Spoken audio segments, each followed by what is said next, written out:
What's up, everyone? Welcome to the Metal Maniacs Podcast. I'm Jay Ingersoll. What up, Jay? It's your boy Modd. What's up, dog? What's new? What are we doing? Today, we are going to go over Appalachian Metal. Yes. I love it.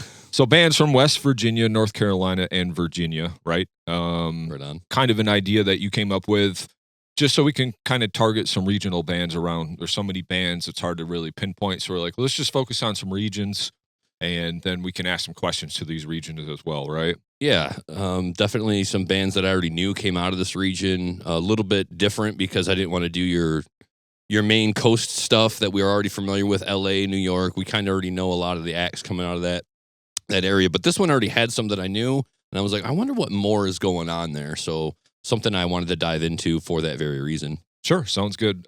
Before we get into that, shout out to our sponsor, Dave Stark at Stark Real Estate. They do real estate right for all your real estate needs. Click the link in the description below. Tell them Metal Maniacs sent you. Shout out to our sponsor. Appreciate that. Getting into this, is there a specific... So we're going to talk about, like I prefaced, I said West Virginia, North Carolina, and Virginia. Is there a specific area you want to talk about first? Not for any reason at all, but I did have Virginia at the top, okay. And I do feel like that was the one that maybe had the most to offer, right off rip anyway. But yeah, this is an area that, Richmond, Virginia, I think turns out quite a bit of bands. Namely, right off the top, if you want, I think for me, the most famous band out of this area was Lamb of God. Sure. I think they're the ones that could carry the flag and say, we represent Richmond, Virginia. Of course, you got some that they've been around forever. Pentagram is one, right? The meme guy. Oh, the skeletal looking meme guy with the big bug eyes, like they've been around for like 40 years or more. Yep. I think he just got canceled too. But that guy got canceled? No way. I mean, Lamb of God, of course, they just came out as of this taping 2 days ago. Now they came out with their new record, Into Oblivion. Their 10th, I believe. I want to say that's crazy. Started as Burn the Priest, right? Correct. I'm part of that new wave of American heavy metal that this kind of location helped really, nurture and grow. Yeah, that, definitely. Lamb of God, absolutely. They've been doing it forever. And like when I almost felt like Lamb of God was Pantera's replacement. Yeah. Like on that kind of scale, at least as far as metal could go. Right. Because Pantera kind of got as far as metal could go. They were doing arenas and everything, and then metal kind of fell off, in the 2000s and everything. Yeah. It kind of went away. But then when this new wave of American heavy metal came back, Lamb of God definitely helped carry the flag, and they catapulted right to the top of that specific metalcore genre and put out some bangers, too. I mean, still doing a great job in my opinion. Like they're not every single album is going to be the heaviest or better than the previous one.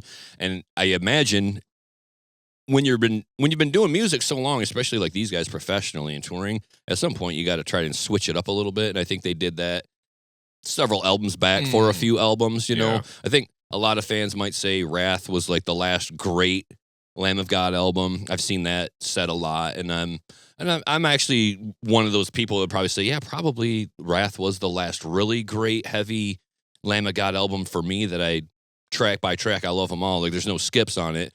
But Into Oblivion would appear to be quite the comeback from what I'm hearing. Haven't had time to hear other than like one or two that they put out on the satellite or on the radio. Yeah, sure. But I love it. I want to get around to it. I heard it's the songs were really good. Heard some really good feedback, and it's on my list for this week to listen to for sure. But yeah, Lamb of God. I mean, I agree with you 100%. You mentioned Pentagram. I didn't know if you just wanted to name one and volley some ideas back and forth. Like, let's just go one by one, basically, and kind of say how it impacted you or whatever. Does that sound good? Yeah, we're gonna learn today. Yeah. But you said Pentagram. That was one I kind of had on my list as too. They say they're pioneers of doom metal. Right. But they're kind of more that fuzzy, like doom metal maybe have grown from that, like the little amoeba that grows into more of the slime, you know what I mean? Right. Like with the legs or whatever, right? Funny. So that's kind of, but they're always that fuzzy, weird, psychedelic type rock. Yeah. Yeah. With a name like Pentagram, you would think they'd be a lot heavier and a lot more satanic. Yeah. Yeah. It's a cool name, man. The name doesn't really match the music, at least from my perspective. When I think of Pentagram, obviously I'm thinking Deicide, Like, just give me some Yeah. death metal, like just straight blistering. But I'm thinking more of the fucking straight up black metal. yeah, even darker, even eagle, eviler. Yeah. reverb eagle. So, another band from this area, though, we're just gonna because we got a lot to talk about. Yeah, sure, man. Rip 'em Gwar. up. Yeah, Gwar. We got to talk about Gwar. Yeah, now, let's talk about them. because there's definitely a lot to talk about. Enough Yeah. to talk about there. So Gwar is a band for my whole life. I've been saying Gwar. Yeah. Just been saying it wrong. Yep. And we had a little discussion last week. And he's like, I think it's called Gwar. And one of the guys was on Garza. Yeah. Maybe they were. Yeah, he was on the podcast. referring to his own band as Gwar. Yeah, the whole time. So I take his word for it. Yeah. He's not an OG member, but he's Sure. been with him a long time. Right. Plays guitar. Don't yeah. know his name. But yeah, he said Gwar the whole time, and that makes sense. Makes a lot of sense now. Because it's kind of like gore and war together. Yeah. So war. Right? Right? How did I miss this? Yeah. And how is 25 nobody years. how has nobody ever called me out on this or corrected me? Because everybody says it Gwar. That's why. yeah. Tomatoes, whatever. You say whatever, right? But Did you ever have a chance to see them? I have not. Okay, I did. It's fun. Did you? Yeah, I not for any reason, not specifically to go and see them. And now I do forget. They're like opening or something for somebody, or No, was it somebody's a opening main? for them, I Oh, believe, okay. and it was. I was at gonna the- say that would seem like they would have to be the closer almost. That's such a mess, dude. Yeah, I they know, with just all the shit they got going on. so the fans, the really hardcore Gwar fans, they'll dress in white for the sake of getting it drenched in red blood. Okay, Yeah. I gotcha. So I wore all red, knowing like I don't want to ruin whatever I'm going out in. And my buddy Nick Cribley was out there. He's like, dude, why are you wearing red? I was like, why are you wearing white? He's like, that's what we do. And I was like, well, I'm not a big Gwar fan. I didn't know. I just knew that was going to get sprayed with red, and I sure did. Did you? Yeah. Oh yeah, Nice. for sure. I was down on the floor. I was participating. It's a super fun show. Now, quickly, I got to say, rest in peace, Dave Brocky. He is the guy who created this band, and it was his project, and it still carries on. And they still do the thing, and why not? It's bigger than one person, right? It was never about Dave Brocky. It was always just about this Gwar machine making the most absurd music with the most absurd content, with the most absurd costumes. So that's a perfect way to put it, dude. Everything about it's absurd to me, but it's fun. And I don't own a single Gwar album. And I don't either. Couldn't tell you one Gwar song off the top of my head. Not a single one that I know the name of. So go ahead. They got some super like hilarious song titles, though. I know that. So if you start ripping down a list of song titles, it's kind of like those 10-second anal cunt songs. Oh yeah. Where they're just like sentences or whatever. Yeah. Either they or just silly. Just, But they're famous for their elaborate sci-fi horror gore costumes. Gore-filled live shows. To me, the music is just as goofy as the outfits because they're like so like satirical in a way because they're just overblown the outfits with all of the giant thing. It's not supposed to be like scary. It's supposed to be like a play on that kind of. Yeah.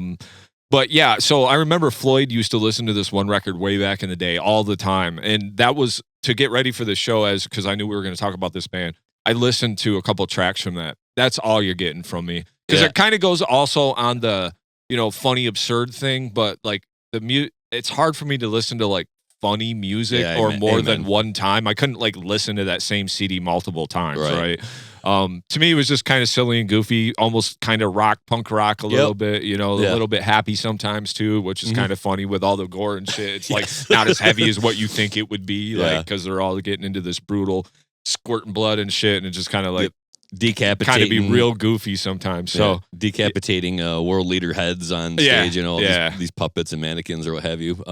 Silly stuff, but awesome for them too to make whatever they make. They got like a whole war museum and all of this stuff. Like it's just legendary. That made their mark upon, like, if you want to call it heavy music, it's barely heavy, but it is rock and roll. So it's like a certain kind of thing, They get around to it. They're very eclectic musically. I think that there's going to be some heavy moments in there where I would discover like, oh, I didn't know that Gwar got that heavy. But they do get around to it. It's just not like a consistent sound through and through. A lot of it is more on the punk or rock and roll side. So that's cool. But that's a band that you got to go out and mention early on when you're talking about Virginia and bands that come from it, because historically they've been around forever, almost 40 years, I want to say, give or take.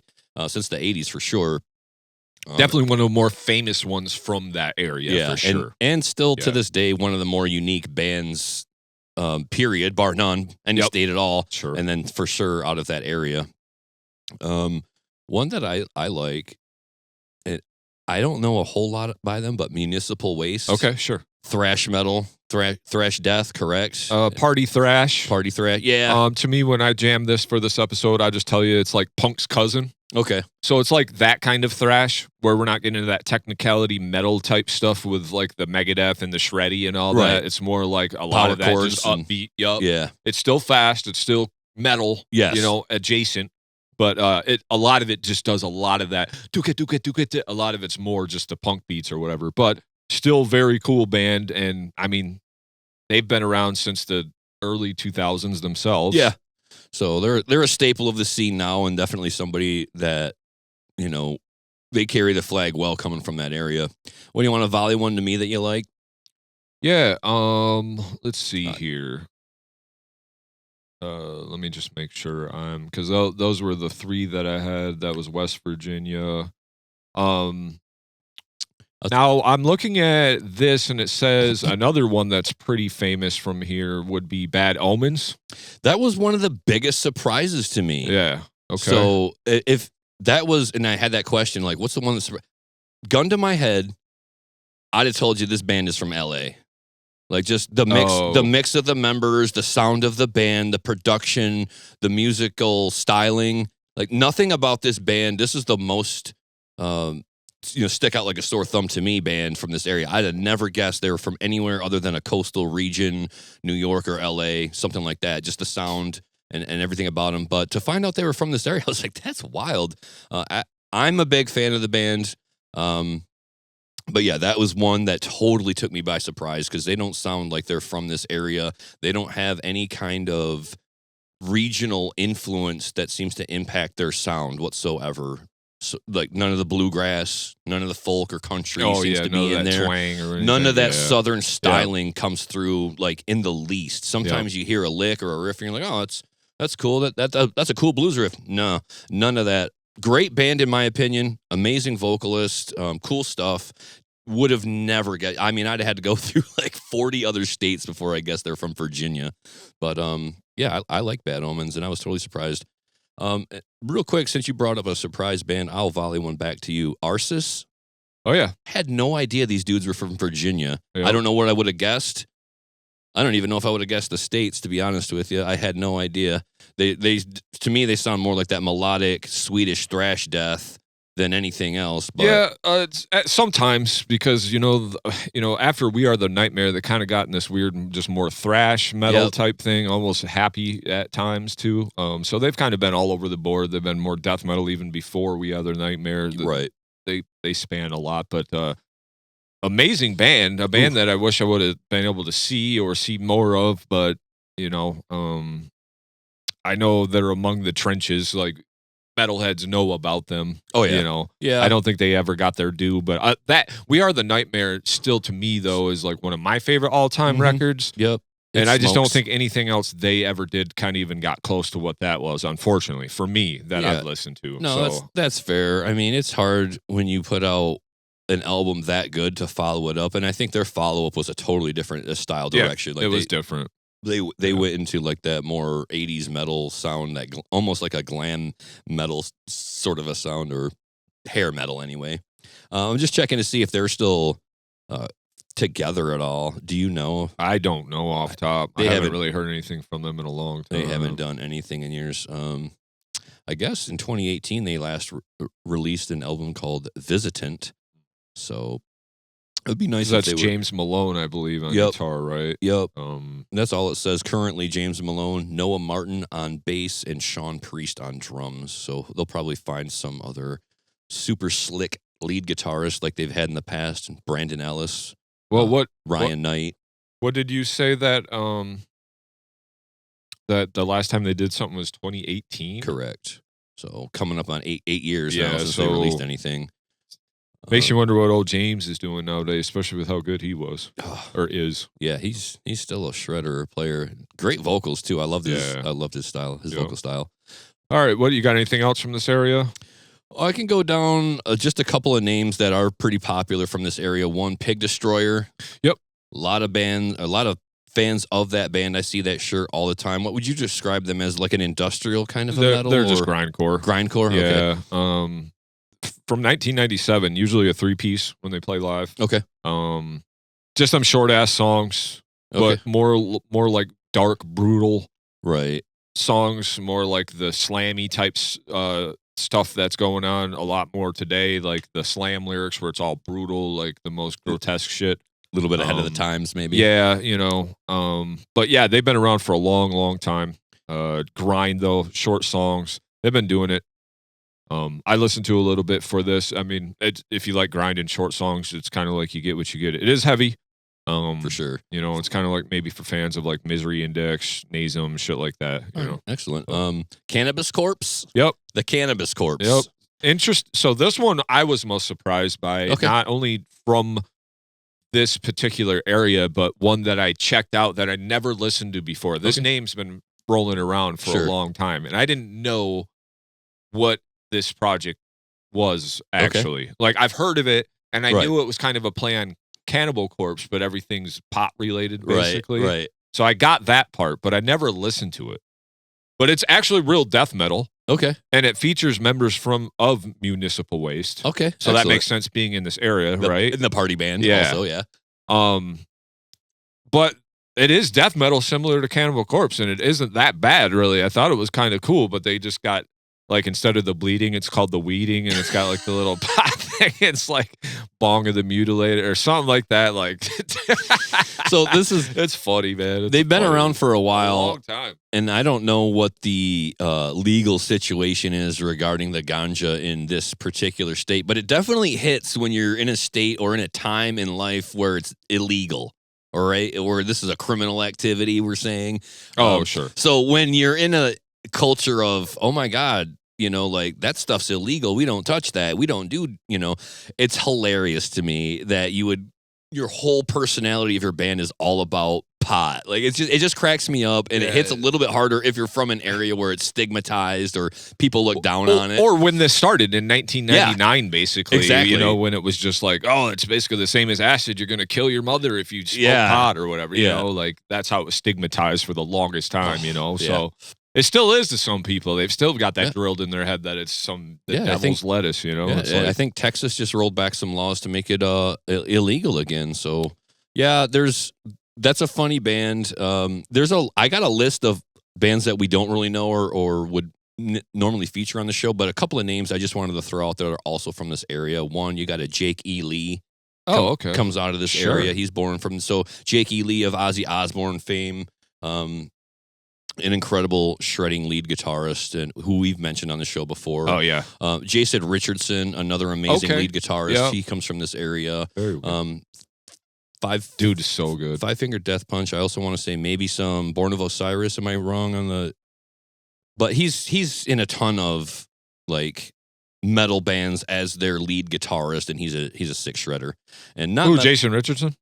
Correct. Is that what you're talking about? Yeah, he's a shredder, right? I didn't know he was in 5 Finger Death Punch. I want to say he was. I could be wrong. I just feel like he was in and out. No, he was in Born of Osiris. He was in he's in quite a few different acts. He was just recently in All That Remains. Okay, maybe. And they put out that record last year.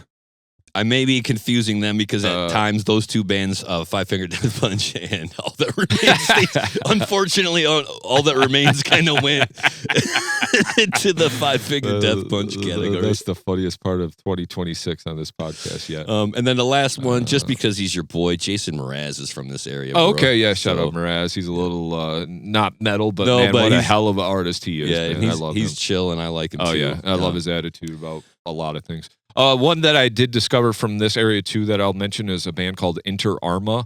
Kind of sludge black metal, progressive elements. It's weird, artsy, avant-garde noise metal. But Inter Arma is definitely one that I've heard of a lot from this area as well. So what would be your like favorite band out of Virginia out of what we've mentioned so far? What do we mention? Man, I just have to go with. It's tough. There's a couple of really good ones. Yeah, It would mean leaving a good one out. Yeah. For me, it'd probably be I'll just go to Arsis just because making one of my favorite albums of all time propels you to one of my more favorite bands. I know you could do that again. I mean, obviously, Lamb of God has some great material as well, too, but... Yeah, I mean, for me, it is the Lamb of God, and then it would be the Bad Omens. Just those are two bands that I've seen live. I would go and see them live again. No questions asked. I've seen Lamb of God, I want to say at least 3 times. I don't know, because it's been so sporadic over the years. But Bad Omens I saw last year or the year before at Upheaval. That was a great show. I would look forward to seeing them again, too. It's just one of those top-tier productions that you're going to get like a Tool or a Sleep Token where everything's like the big show. MIDI. Yeah, I love all that stuff. I'm a sucker for a big show. That was one band. I didn't really comment on it when we talked about it, but I sent you that Poppy song the other day. I heard it on satellite because my wife has satellite in her car, and I was like, this is interesting. Then I heard it again just randomly one day. I was like, man, this song slaps. I was like, this is a banger, dude. I like this song a lot. I don't know, just her vocal pattern and everything. It's all kind of mousy, but it's over that like kind of heavy industrial rhythm or whatever. And I was like, I know you had talked about them a lot of times, so I tried to go listen to them. I went all the way back to their first stuff like I normally do. Didn't really care for it. Octane core. Yeah, it wasn't really metal, I'd rather have what they kind of do now with all the big production and singing and all that. So I'm slowly discovering this band as we speak. They're fine tuning their sound. They sound really great now. They sound different. But regarding the Poppy track, my daughter could do some of that rapping that she does. My daughter was reading the lyrics and could like do a lot of it, which I thought was hilarious. And also, Poppy's screams are just sick. Yeah. Like she can scream her head off. It's great. Yeah. And then lastly, if you ever see them perform that song live, I like the way that Noah, he adds a couple of like low grunt emotive vocals in there that are just impactful. They're not on the studio track, but when you watch him do it live, he's got the ski mask on and the beat drops and he gives this little grunt right where there's like this open space and it just hits different. He'll do that live every time, but also there's the extended version where the actual track has like a longer outro than you normally get on the video or whatever. Sure. So I'm like, I like that because I want to settle into that stomp beat. Yeah. So it's a great track. The Bad Omen stuff is pretty cool. So Virginia got some good stuff going on. You want to stay in Virginia? Just stay in West Virginia. Go to West Virginia. Yeah, now? West Virginia didn't have as much material, so we can knock that out real quick. What you want to open this one up for us? Yeah. Let me just see where I'm at here. I don't have this. This one, I felt like just because of the fact that there weren't a lot of names on this list, and there weren't a lot of very big names on this list. I gotta call out all West Virginia population to step up your metal game. Well, they got some good stuff. Let me start with this one. Zayao. Yeah. So that's kind of more of the metalcore, early 2000s hardcore crossover with metal. Very influential, like so many people. I want to say even when had a couple of guys mention him on the show. Yeah, a few guys have mentioned him on the show. I was trying to think. Sorry, felt like it was recently too. Dude from Glassfield and Still Remains. Oh, TJ. Yeah, TJ Miller. Yeah, he likes him. Sorry. Too many names, too many people we've had on the show. But he had mentioned how Zayao was an influence. Yep, that's right. Big influential band. I wasn't super familiar with these guys. Heard their name a lot. Luke and that probably back in the day showed me a track or two or whatever. But I did listen to some to get ready for the show, and it is really good. I liked it. It's just a band that I just didn't really discover a lot, but I might go back and listen to some. Yeah, that's a band that's been around doing it for a while, and I think they kind of come into the scene in the early 2000s. Yep. And come and gone a few times, I want to say. But I think, isn't Larry also a fan of this band, right? Your boy? Absolutely. I'm just trying to find if there was other adjectives to describe Christian themes in their music. That's what I thought was another selling point for them, is that they were of the Christian persuasion. Good for them. So, yeah, I like 1993. Sorry, didn't mean to interrupt, but that's how long they formed. Way longer than I even was going to give them credit. I was going to give them like early 2000s, like 04, 05 or something, but that's a long time they've been doing this thing.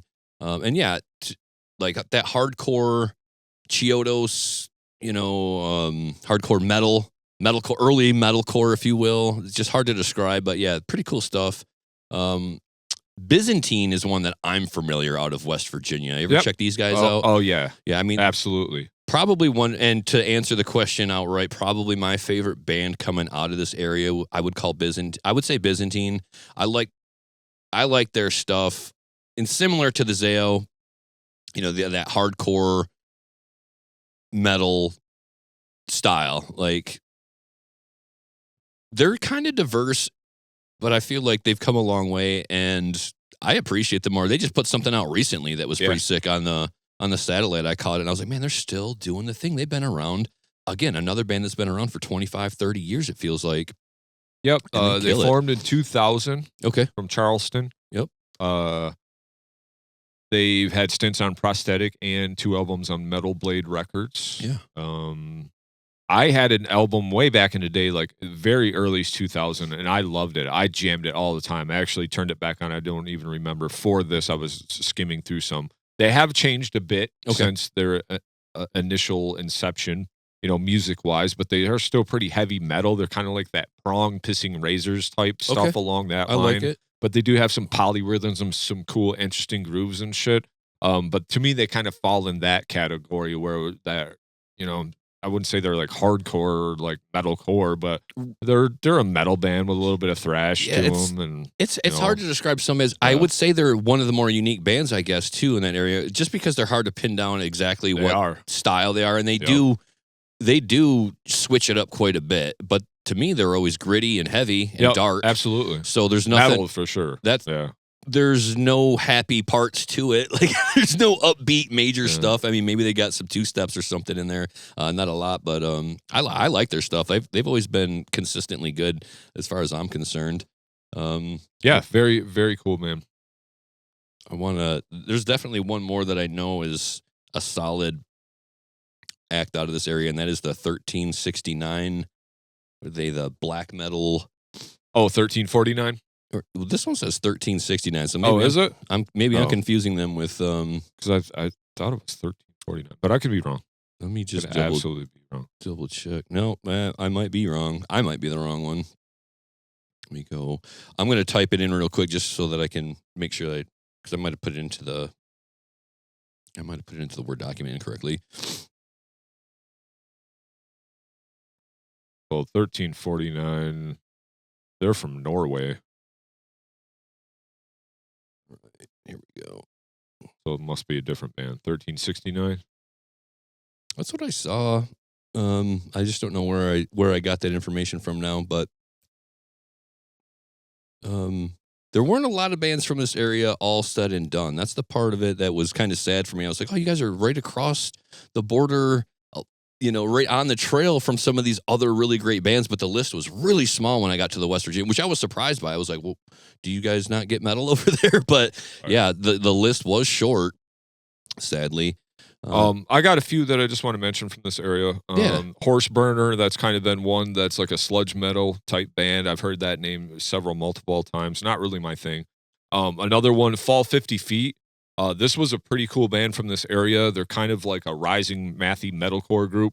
They're pretty technical, kind of Dillinger-ish a little bit, but they have a little bit of that emo stylings to them, that early like MySpace era emo stylings to them. But very cool band. As we were making this episode, I was talking to Jeff, and he told me to check out this band Killing Pace, so I checked them out. They're pretty sweet. I think they're more of an underground band, but they're like a thrashy hardcore punk band. They're pretty sweet. Killing Pace. Check that out. And then Deceased, the band that's been around since forever. That death metal band. I'm sure you've heard of them, right? You've got to be around forever to have a band name like Deceased. Yeah. So I thought I had a little bit more info about them right here, but so they've been around since 1985, bro. Jeez. From Arlington, Virginia. Love it. So they were on Relapse Records at one time, but so they've been doing it a long time themselves. So Deceased, you got to throw it out there for them. And I think that's about it. A couple other little off the wall things, but that's about what I have for that area. Yeah, Karma to Burn was another one that came up as a name that I feel like I've heard before, and Left Behind is another band name. Valar Morghulis from the Game of Thrones language, the Dothraki, whatever their languages that they made up for the show. Oh, okay. Somebody named their band after a phrase from Game of Thrones, which I didn't get a chance to dig into their music, but I just love that they went there with it. They're like, our whole band is a phrase from Game of Thrones. We're going to sing Game of Thrones material. Pretty cool stuff. All right, cool. Is that enough for Virginia then? For the Western Virginia. Yeah, they didn't have enough. West Virginia, we need more metal bands. Come on, let me get some bluegrass metal up in this. I do have some playlists that I tripped over from Bandcamp. Somebody made this guy's account is Weedeater 420. And I think Weedeater might even, I don't know if it's a band or just a person, but there's all kinds of bands from both Virginia and West Virginia on a playlist that he curated on the Bandcamp. So we can put that in the links. And then also there was a similar playlist for the North Carolina, which we're going to roll into now. Okay, sure. So awesome. Just like a bunch of sludge, doom, stoner metal stuff, like our boys in Holy Roller. Okay. Who, features Adam Cody, who was a guest on the show that we did a Zoom call with early on. He's from this area, and he's in a few bands besides Holy Roller, right? He did some albums with Wretched. They're from this area. Yep, they're from this area as well. Yep. Most famous, probably Glass Casket. Yep. So Adam Cody. They just put out an EP like 2 years ago. Yep, and this is 23. And he and that band are one of the reasons why I kind of wanted to talk about this one. We've had Adam on the show, kind of like a little nod to him and his area and all the bands, the great work that's coming out of there. And just because also, like, Between the Buried and Me and Lamb of God are in this region, right? Yeah. And I was like, these are some really, really great bands that we like on the show. And there's a ton of stuff going on the coast that we can get into. That could take a lot of research, and there's too much. But I felt like this is one where we got some band names that we know, and I would love to sit down and talk about them a little bit more. Sure. Now, Between the Buried and Me is probably the biggest one out of this area, right? I mean, out of the North Carolina, maybe. I mean, there's another one. Go ahead. I was just going to say maybe COC, Corrosion of Conformity. Because they've been around. That, and I think also the ties, him, Pepper being in Down. Yep. Like, kind of, like, you're associated with Phil, who's one of the most famous metal icons ever. So you kind of get that extra little pull to, like, who's Corrosion of Conformity? Yeah. But either way, to me, Between the Buried and Me is the biggest band out of this area. That's how I would more or less should say. They're the biggest one to me, or my favorite one out of this area, probably yours as well, too. But Corrosion of Conformity, definitely a band that also is from this area, which was a surprise to me because I would have thought they're from NOLA, from like down, further down south, yeah.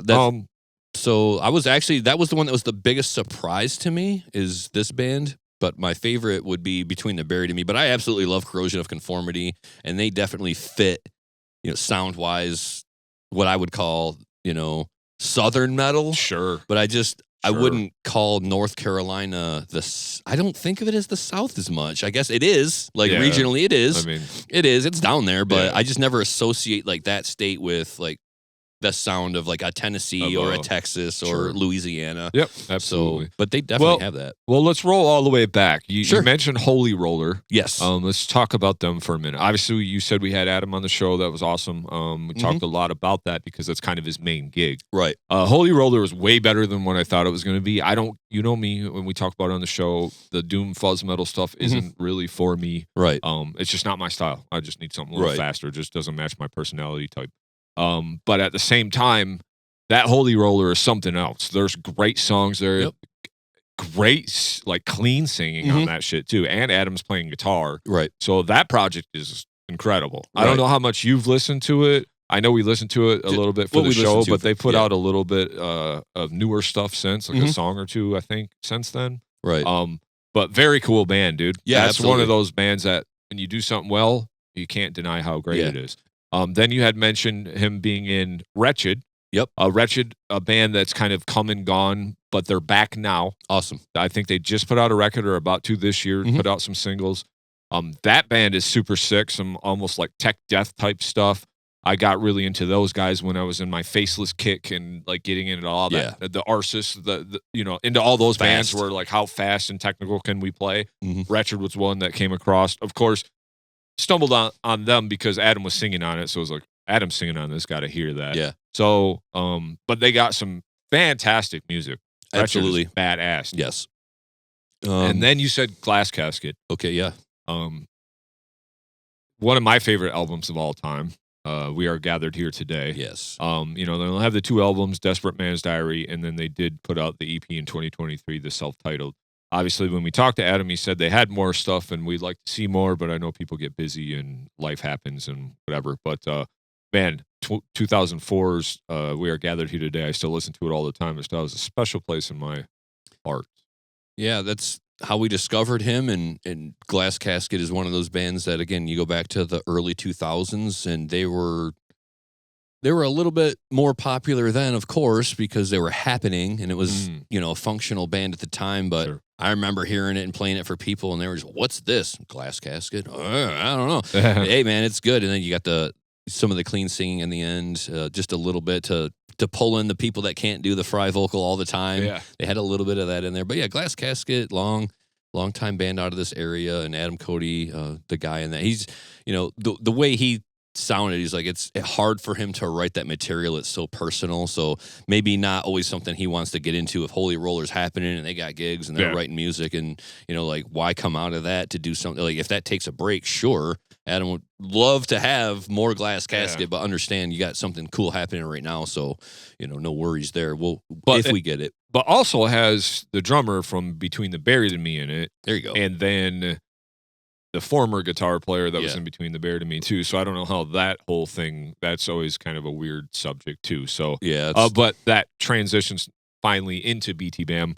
We could probably have, if not 1, but 2, but 5 multiple episodes about BT Bam, just because it would take us that long to explain one song, because how long their songs are. But one of my favorite bands of all time, like if you just had to say top 5 right now, they're going in it. I'm just, with what they do, how amazing they are live, the proficiency of their musicianship, just in general, one of my favorite bands. Yeah, and Between the Buried and Me is one of those bands where you could take them in their catalog to an island, and that's all you'll ever need. Like, you really, if you like had this, if somebody sat you down and said you can only take one band's catalog with you where you're going, you could easily look at that and be like, well, there's everything I need right there. I could chill.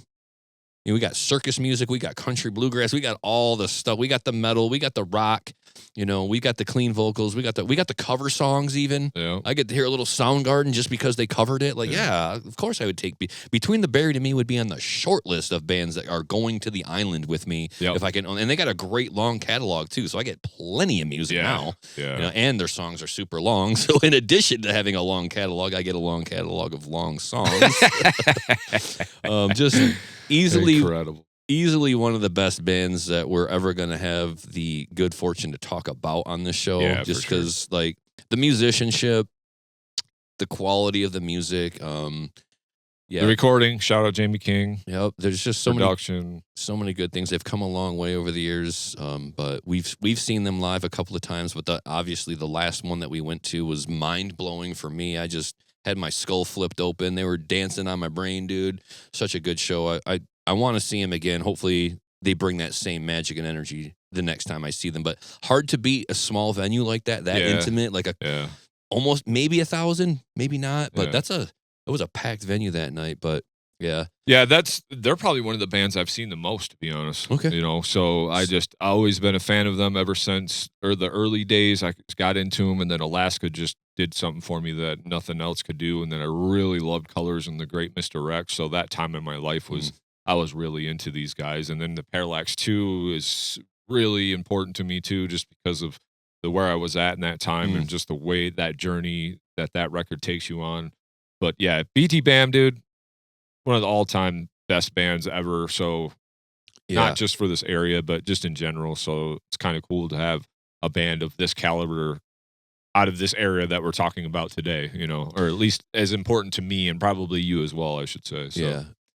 What else you got, man? So Now we get into a long list of bands that I am not terribly familiar with, but let's see if I can throw some at you that you've heard of, because I like some of the, just even the names of these bands. How about Confessor?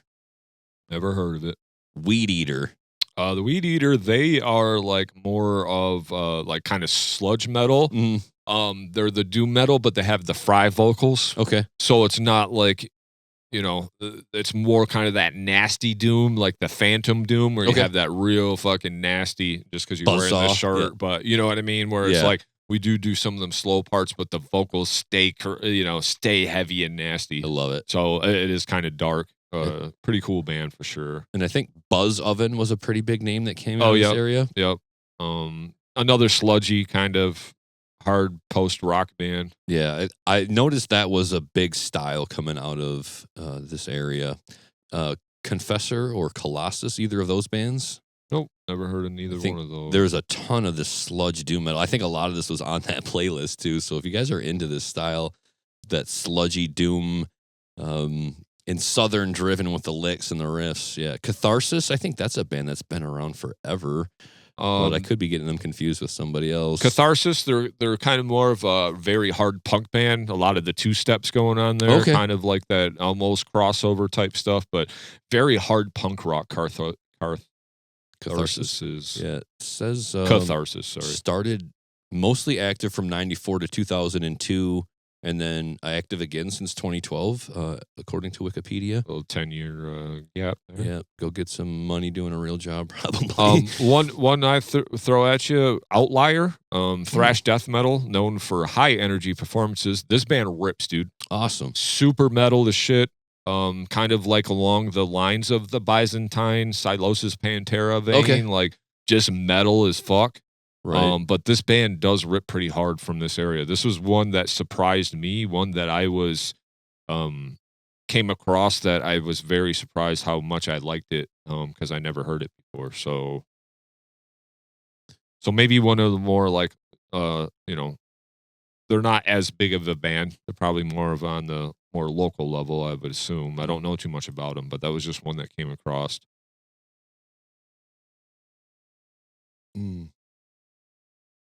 Let's see here. Oh, my Word document. So, you got some funny band names in here. Sex Knuckle. What the fuck? Yeah, I got into some deep Reddit threads looking for some bands. Gnarl Scar. Hell yeah. Gnarl Scar. Busted Chops. Ha! That's got to be some like punk rock, hardcore stuff. That's hilarious. Gotta be. Horseflesh. That was a band name that came up. Yep, heard that one. That's like a stoner metal type band. There was another horse band I thought that was from this area. There was Horseflesh, and then let me scroll down a little bit. No, maybe it was from one of the other states. Yeah, I think we talked about the Horse Burner, right? Horse Burner. So there's a lot of horsing around going around here in the Appalachians, which makes sense. Shadow of the Destroyer. Another one that Shadow of the Destroyer, they're a defunct band now, but they're like some old school US or United States black metal. Okay. Just that straight fucking black metal, man. Just if you say black metal, the first thing you think of. Couple of local ones. Go ahead. Oh, sorry. I also have a link that I'll put. I'll have this 17 bands you need to know from Asheville, North Carolina. Okay, I think I found that same page. Go for it. The Visible Oranges page. But one that I wanted to bring up is called Ether Realm. AETHER. Yeah. Ether. It would be Ether Realm. Maybe. Okay. Yeah. Melodic death metal. Mm-hmm. They have like lots of orchestra. The band rips, dude. Very melodic, very fast, like early In Flames on steroids type shit. Awesome. Grindy a little bit, so tickles my heart.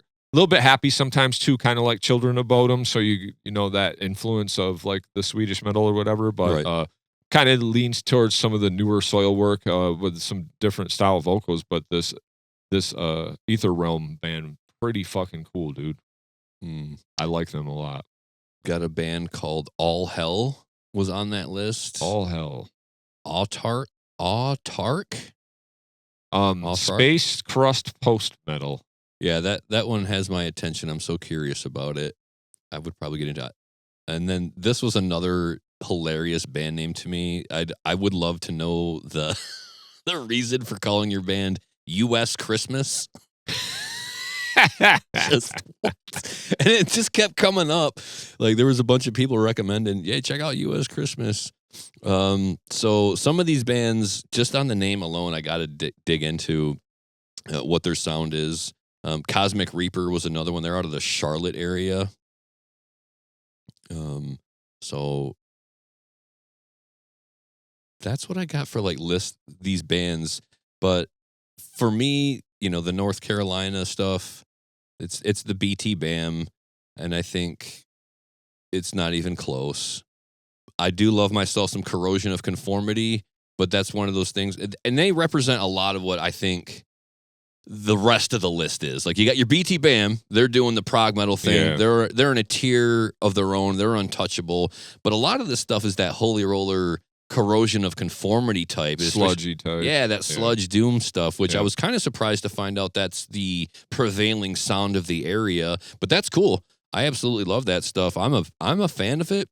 But to me, like you and like anybody else, when if that's not your main style, give me like a couple of songs like that, and then I'm probably moving on to thrash death metal or melodic thrash death metal. Sure. Like I'm going home. Yeah. Like, but if I get to see any of these bands live, absolutely I'm for that, because you can stay in that blues box scale and rip heavy metal all day. For me, I'm cool with it. Yeah.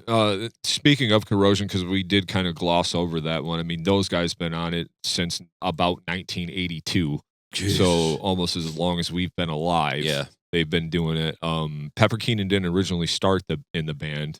Right. They're actually playing May 13th at the Pyramid Scheme here in Grand Rapids. Hmm. I'm assuming that this episode would be out by then. You know, their first record was like in 1985, called Animosity, and they started off more as like the Slayer-ish punk rock kind of stuff. I don't know if you ever listened to any of their early stuff, but it is a lot of that duka duka duka duka and like the thrash chords and stuff. So to see how far they've come, and then starting to lean, you know, into one of their most famous records ever, which was Deliverance. Yeah.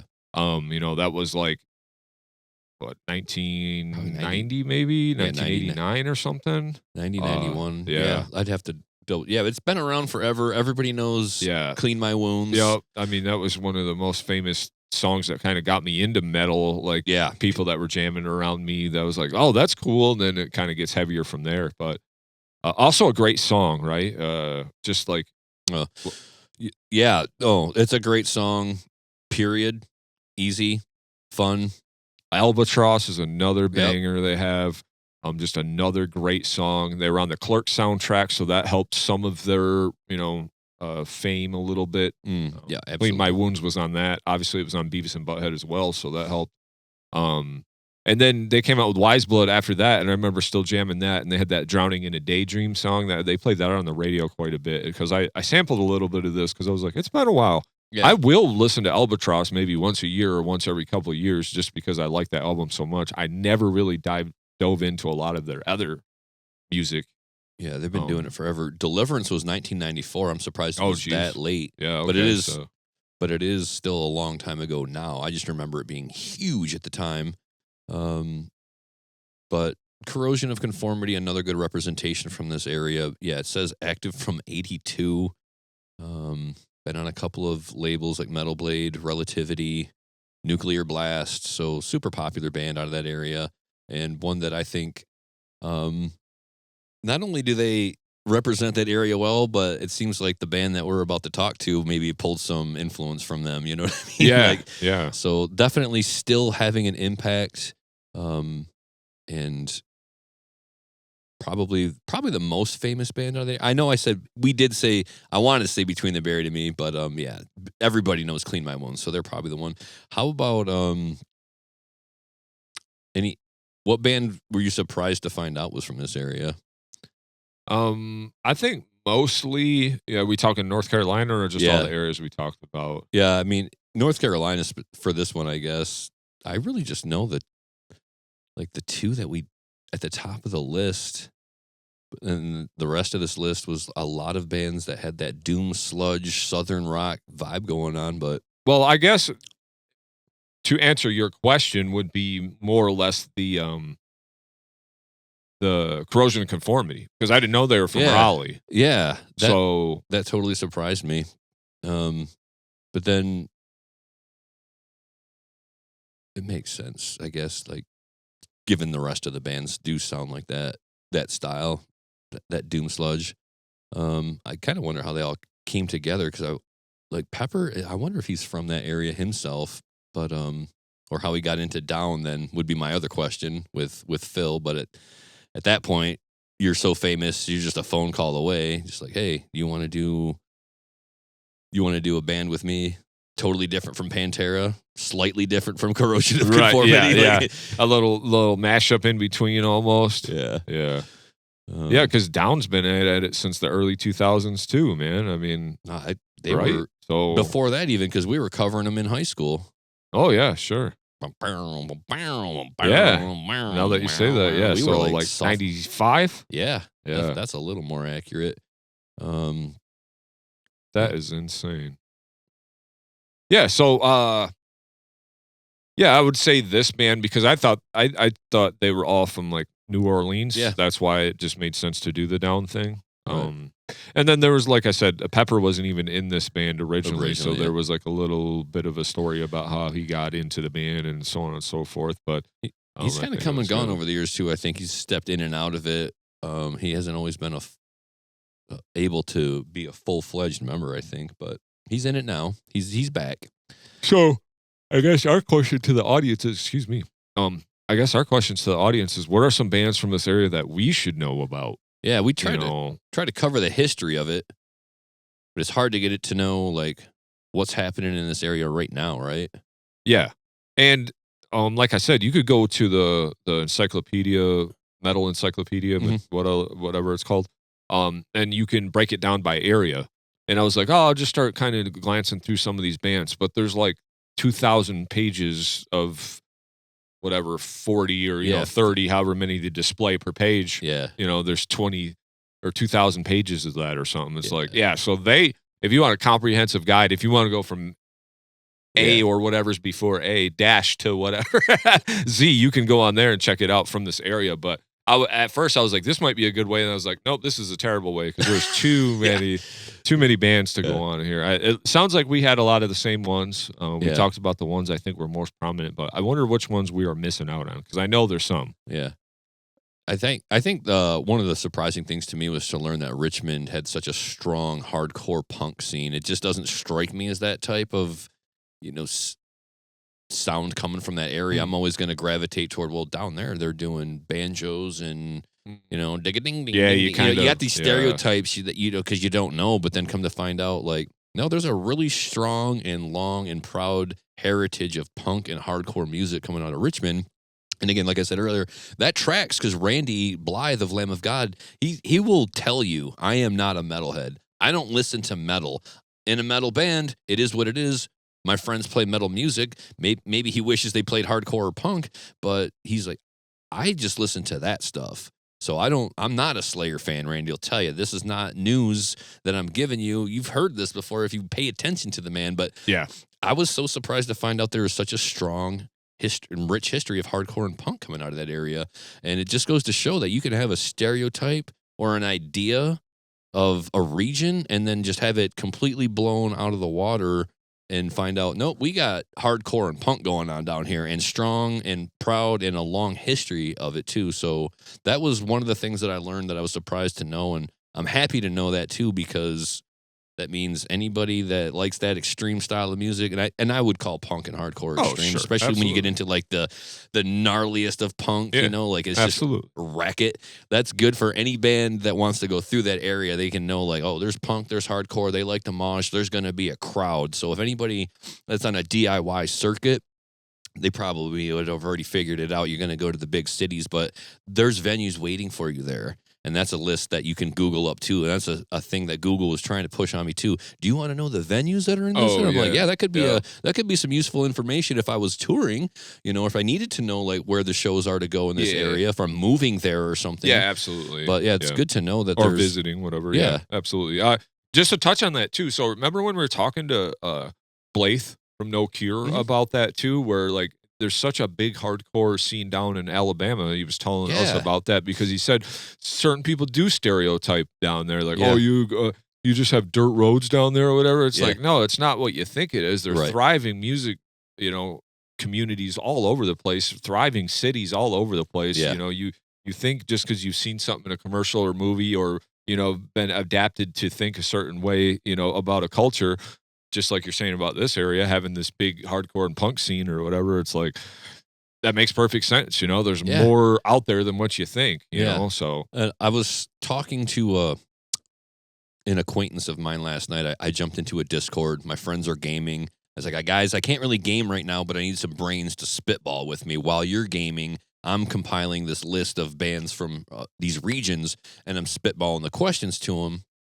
And then I brought up the point that there was this hardcore punk scene happening down there that was thriving. And the one guy says to me, that actually makes sense when you're in an area that's mostly one thing historically, your bluegrass, your folk, your country, sure. that you're going to inevitably get rebels. Yeah. And they're going to want to do something totally different. And in this case, it's the hardcore and the punk thing, which then ultimately bends into where we are now, where you get your Gwar, your Lamb of God, your BT Bams, your Corrosion of Conformities, because we're not wanting to do the long lineage of the cultural history of music, maybe borrow some, some of those influences and sounds, but steer it into more aggressive, more energetic, more electric, more distorted music, which brings us to this episode today. And I just wanted to highlight a region that is not super popular or famous.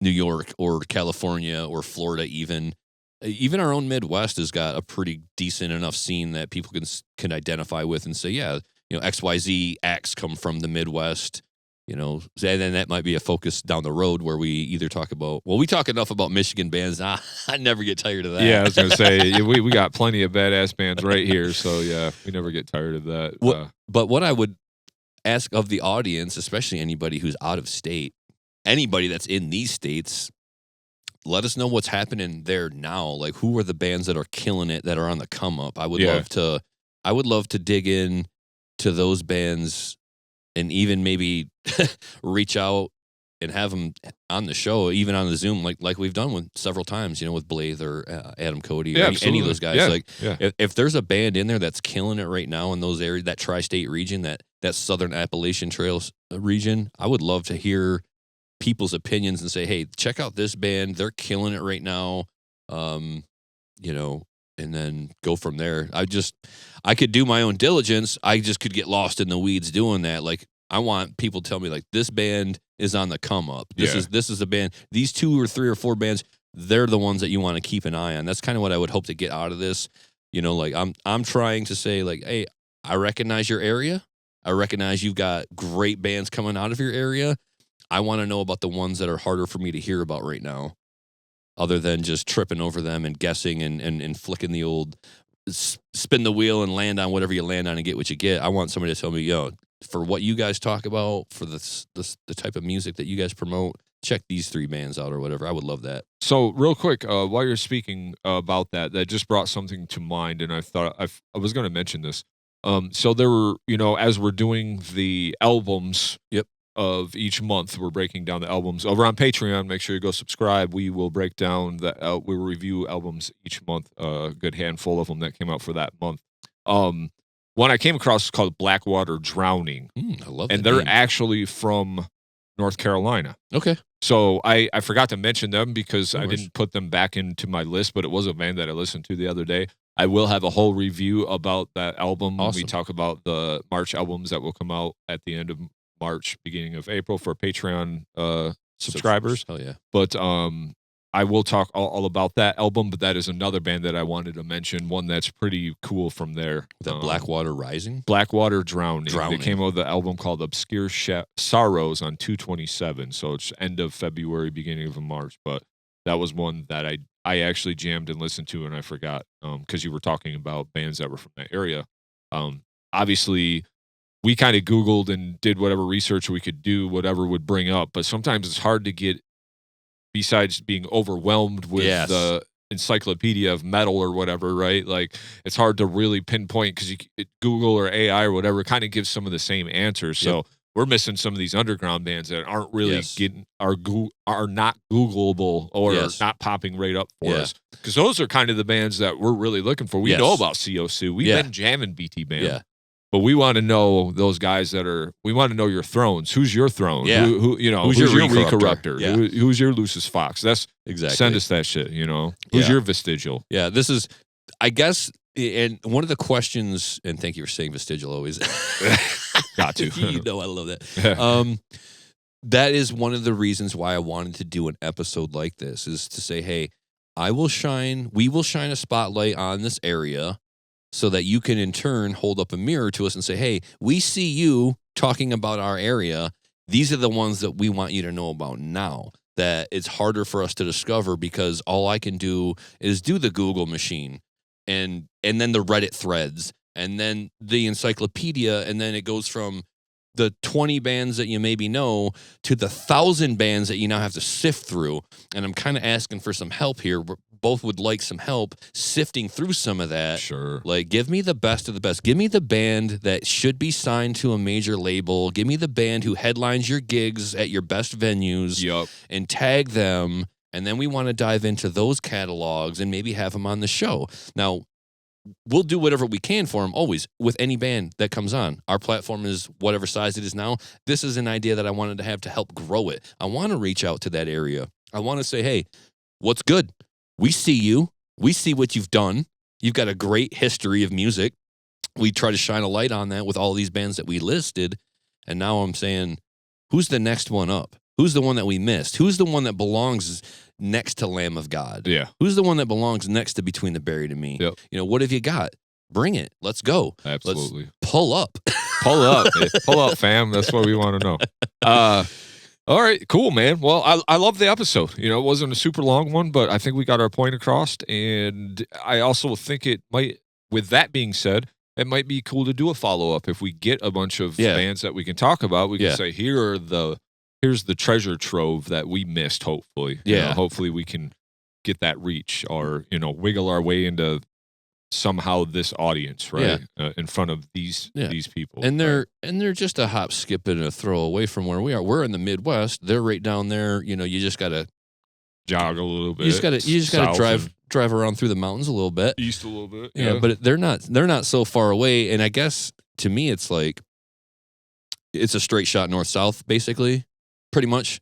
And I would say that any of those bands that we're unaware of, that would be the DIY circuit or the bands on the come up, it's kind of like saying, hey, we see you, come up here. We got some friends up here. We could, reach out. You want to play a show? Trade some shows up here, especially if you're trying to put together your own little 1 week circuit tour, we'll get you through Grand Rapids and Detroit and Chicago maybe. Like there's definitely, Grand Rapids, Detroit, there's going to be a lot more networking within our own state. I don't really know a whole lot coming out of Chicago. Definitely something I would love to know more. But all of these bands that we talk to, I'm sure we could get you on a bill with some of these bands that absolutely can fill up a club for you, for sure. Share the love and put an audience in front of you. That would be awesome.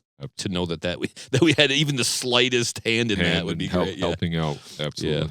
All right, man. If we don't have anything else, we can call it right there. That was a good episode. Nice and short and sweet. Look forward to more of these too. We'll pick some different areas, but hopefully we can have some follow up, like I said, and have some enough to talk about maybe on a second one, or maybe a short bonus one or something. We'll see. And this is kind of like the crash test, right? We just got to stumble and fumble through this one a little bit because we got to figure out what we're going to talk about, and if we need to make it even longer or more questions to ask. Like I came with some questions that I thought would be helpful to. Oh, they definitely were to go through, just to give us something to speak on besides a list of bands. Which great list of bands and a lot of stuff that I don't know necessarily, but it seems like there is a sound, like a general sound, like that doom, sludge, blues rock, heavy metal thing going on, and then there's a couple of outliers that. They're unique and unto themselves, and they kind of stand apart from everything else that's going on, and they are somewhat giants. But there's a good list of bands there, and I don't know where we go next. If we kind of just bump over, or if we go, no, let's go to the Pacific Northwest and talk about heavy metal that was happening when grunge was happening. Like, forget the grunge thing. Nevermore was happening. Let's talk about that. You know, sure. No, I like it. We'll definitely figure that out. But that being said, please like, share, subscribe, all of that stuff. Please tell a friend. Help us grow the show. And if you want episodes early and bonus episodes, go sign up over on the Patreon. It helps keep the show going. That's all we're trying to do is just keep this thing going so we can keep creating content and talking about metal with you guys. Oh yeah. If you don't have anything else, I'm good. All right, brother. It was a good one. Good episode. Much love to you guys. Keep it metal. Peace. Thank you so much for checking out the episode. Be sure to hit that like button and give us a share. Yeah, and if you enjoyed our podcast today, please give it a rating on your streaming service to help us gain some exposure. And if you really enjoyed the show, please give us a follow or hit that subscribe button and come hang out with us every week. And remember, keep it metal.